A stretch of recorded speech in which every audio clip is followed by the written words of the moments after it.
Okay, thanks very much. You've got to do some work now, I'm afraid. Well, not quite yet, but I want to get you to actually have a little go at evaluating your digital maturity. And the reason really that I want to do that is that, to give it its technical term, there's too much stuff to do. I think everybody has got too much stuff to do. And it's really quite hard to know which stuff is the most important to do and which is the stuff that you can leave behind and do tomorrow, do next week, or even better still, never do at all. So I think this is quite a pressing problem. It's a pressing problem because we've got more channels we need to deal with. Our customers are segmenting into finer and finer little groups. And it's just quite complicated to know which of all the various initiatives that you could do is the best one for you to do. So that's really what I want to take you through now. So here are some of the brands that Econsultancy has been working with in this notion of digital transformation. And digital transformation is one of these terms that kind of means everything and nothing at the same time. So what we're trying to do with a lot of these brands is we're trying to help them to prioritize the things that they're doing, and we're using digital as a driver of organizational change. So digital used to be a driver of digital change. I think increasingly now, digital is being used as a driver of organizational change. So it's much broader than that. And what I want to do, just to introduce this whole notion of digital maturity, is I just want to run through two websites and two customer journeys, and just try and exemplify differences in digital maturity. So what I want to do is I just want to look at this pretty standard funnel, discover, find, choose, and buy. And I want to start by looking at discovery phase. So here, for example, discovery is becoming an increasingly important part of content strategy and enabling people to find out what the proposition is in the first place. And here, for example, is Red Bull, who has become pretty expert at all of that. And here on the other side is Brewdog, one of the examples that I want to pick. And at the last count, as of October, they had 23,791 investors. So they crowdsourced their equity. And they raised that many investors. Now, if you're an investor in Brewdog, then I think there's a pretty good chance you're at least going to try and possibly love and possibly advocate the beer. So let's go to the other one, Wilkins. Now, maybe this is a Scottish thing, I'm not sure. Why on earth would anyone put orange peel in marmalade? It's like saying, here's some mashed potato, and by the way, it's got strips of potato peel in it as well. Just not good. So, my own particular preference, no peel marmalade. It's the way it's got to go. There are quite a number of them around, but one of my favorites is Wilkins & Sons. So if I happen to do a search on good old Google with marmalade without peel, lo and behold, number 6 is Tiptree, and that is the website for Wilkins & Sons. Excellent, we think. Let's go there. Except that's where we go. And that's not great. If you hunt hard enough, you will find that the one fourth from the bottom on the right-hand side is the one that I'm actually looking for. But that's quite a lot of scrolling. So that's not terribly good. When I look at it, though, it does have a Buy Now button. That's great. So there is no filtering. And that would be such an easy thing for them to do. They could even, if they expose the filters in the URL, take me straight to the selection of products that they have that meet my needs. So that's not great. I click through and I go to the product page. Great. There's only one thing missing on that product page, the big red Buy Now button. So we don't have one of them. There is, however, an online shop. I go there, and it's taken me somewhere completely different. I'm no longer on the same website. I've been taken to a new domain. I'm not sure who it is. It's redmoped.co.uk. I don't really know whether I want to give them my credit card details. So all in all, there are some things that are a bit missing about that customer journey. Now let's just compare it with BrewDog. And you can see that they've got a pretty conventional menu up the top. I click on the beer. It gives me all the different types of beers categorized in quite a useful way.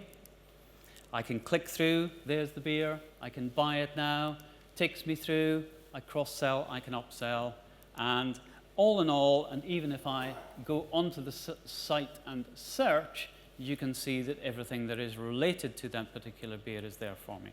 So the point really that I want to make here is that I hope it's reasonably clear that we have one organization that is pretty good in terms of digital maturity, and we have another organization that is less good in digital maturity. So what can we do with that information? So in order to evaluate digital maturity, I think we need three things. We need a maturity model, a scoring methodology, and we need some way of analyzing. So here's a maturity model. It's not rocket science. It's pretty straightforward.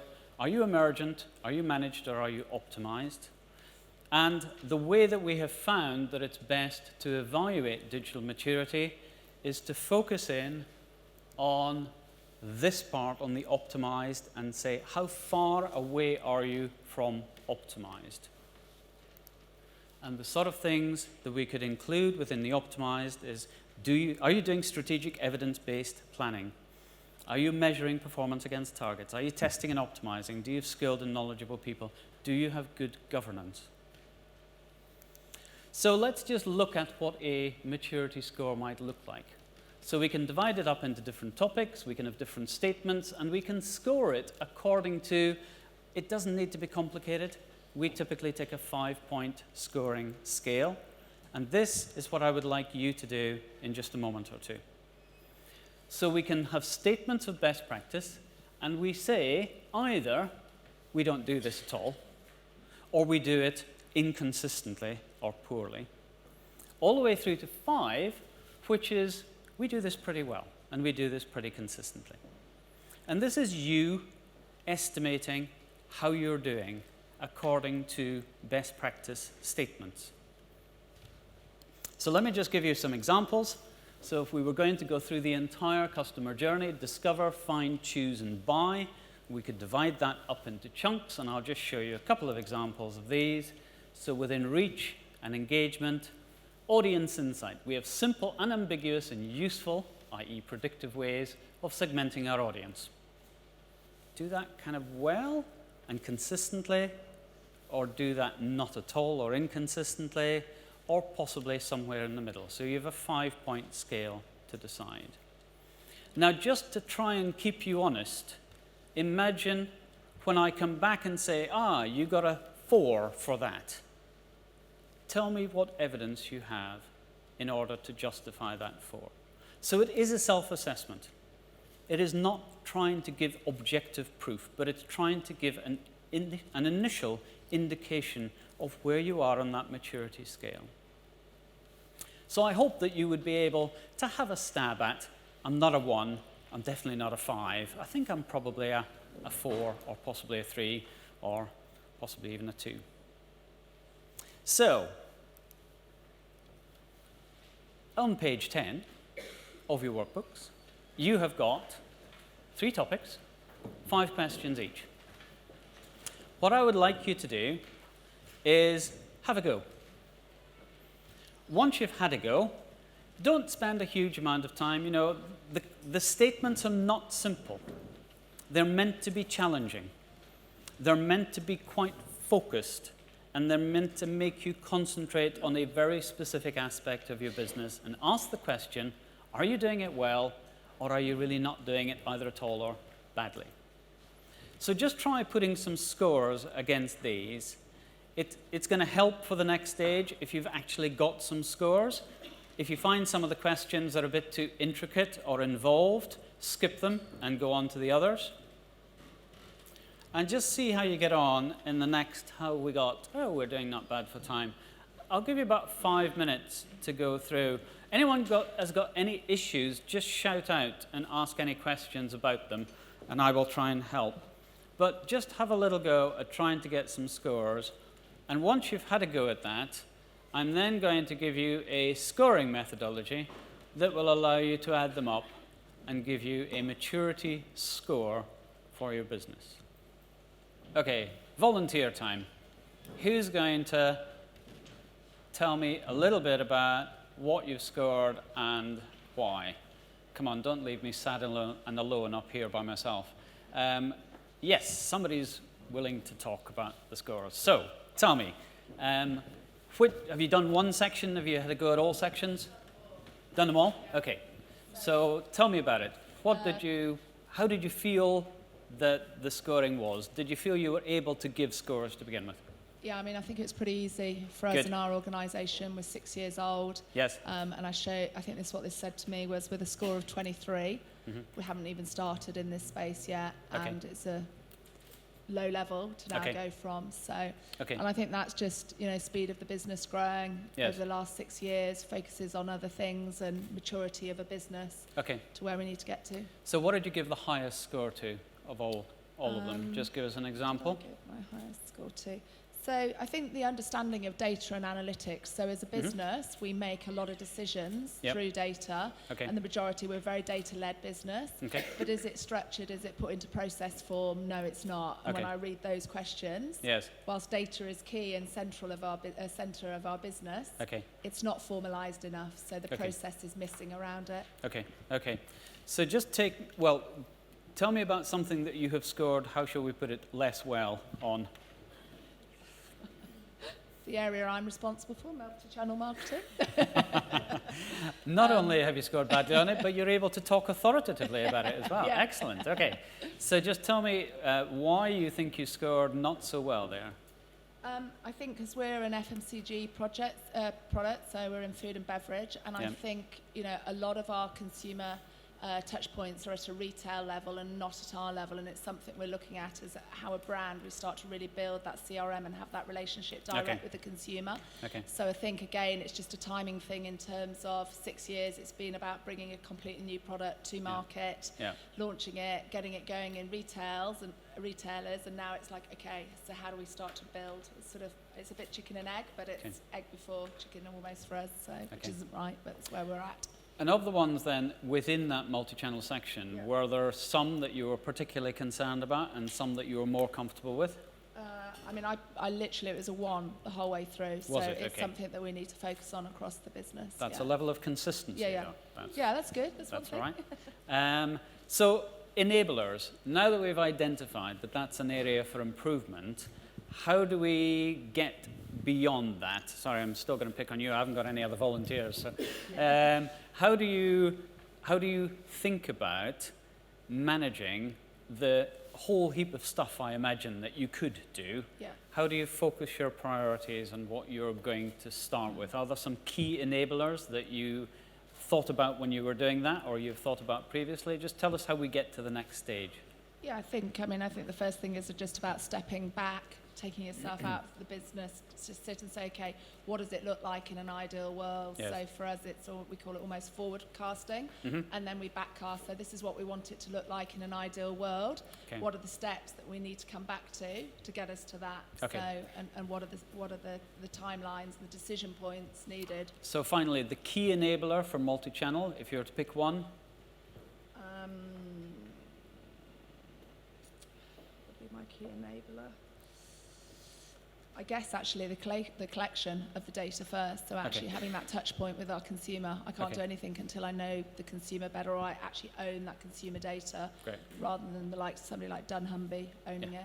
So Great. Thanks very much for your help. Thank you. So having a whole heap of numbers is kind of okay, but it doesn't necessarily help me focus as much as I perhaps want to. And you've probably all heard of Reichhelt's Net Promoter Score. So this is the one question, would you recommend this product or service to a friend? And you take the number of people who say, yes, I would. and you subtract the number of people who say, no, I wouldn't, so the promoters minus the detractors, and you get a net promoter score. And that is a really important litmus test of the health of your brand or product. So an adaptation of that is to look at net maturity score and to say, we're going to take all of the 4s and the 5s, and we're going to add them together, and we're going to subtract all of the 1s and the 2s. And you will find when you do that, you will get, if you turn it into a percentage, you will find that you get something like this. So if, for example, I had exactly the same number of 1s plus 2s as I had 4s plus 5s, then they would obviously cancel out, and my net maturity score would be 0. So I'm not bad, and I'm not good.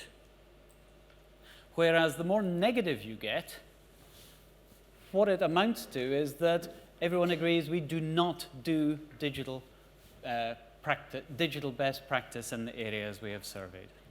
So you can have a very, very negative net maturity score, which means that most of the things you are saying you do, you're saying you do either not well or inconsistently. And the more positive the score you get, the more you're doing things well and you're getting close to best practice. So it's a way of getting a single number out from this calculation. But what you can also do with it is you can also start to think about, how did I do in the 3 different areas? So in the area of email versus multi-channel, was my email capability generally more mature than my multi-channel capability? So you can start comparing areas, and in the era where I've got too much stuff to do and too little time, I can then start saying the data is suggesting that I should be spending more time on the one that needs most work. So here, for example, you can say, here is the score that I've got, and then you can start looking at what action can I take in order to get that score from a 3 to a 4 and then on to a 5. And the questions are intended, the statements are intended to be written in such a way that it kind of suggests actions that you would take. In some cases, we would put another column in here, and we would put evidence. So I've scored a 3. What is my evidence that I've got a 3? So challenge yourself, or even better, challenge your team to justify the fact that it's a 2, a 3, or a 4. And make sure that that score is as robust as you can get it. And then what action am I going to take? And then what impact is it going to have? And it's the combination of how far do I have to travel and how important is that journey that should really be the key to prioritizing which actions that you take.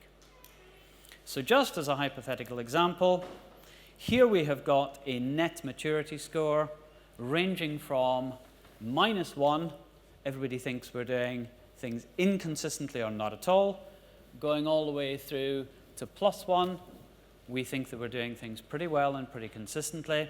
And let's just assume that you've got data and analytics, multi-channel marketing, and email coming out with those scores. What are we then going to do with that? So what we would typically do is we would look at the net maturity score. How much movement do we think it is feasible for us to get? So with, for example, multi-channel marketing, I think I'm going to be able to get from slightly negative to a bit positive. It's not going to be huge, but I think I can probably make an impact. What is the importance of that for my business? Well, actually, that would enable me to reduce some costs, to recruit more effectively, to segment my customers better, etc., etc., etc. And you start modeling the impact. Now, clearly, we need to start putting some numbers against this so that we can actually do this properly. We can't do that in this time scale, unfortunately, so just bear with me intuitively. But my argument would always be that the steeper the slope of that change, the higher the priority. So here, I'm moving multi-channel marketing from slightly negative to a little bit positive. It's not a big change, but it's going to have quite a big impact. Therefore, that's going to be a high priority for me. On the other hand, email, I can change more. It's going to be a bigger change, going to have a bigger impact, but the slope is slightly less. And again, to make sense of the slope, you really need to have some hard numbers in here. But again, I hope in principle you can see that you want to be driving rapid, impactful change in your organization if you can. And this gives you a way of doing it. So I hope that you may well take a little bit more time, possibly even talk to your teams about the whole notion of digital maturity scoring. I hope you get the idea of how you can phrase these statements so that they can make sense, but be actually quite focused and be quite discriminating in trying to differentiate between good practice and bad practice. And I hope you have a go, and I hope you learn something from it, and I hope you improve your business. Thank you.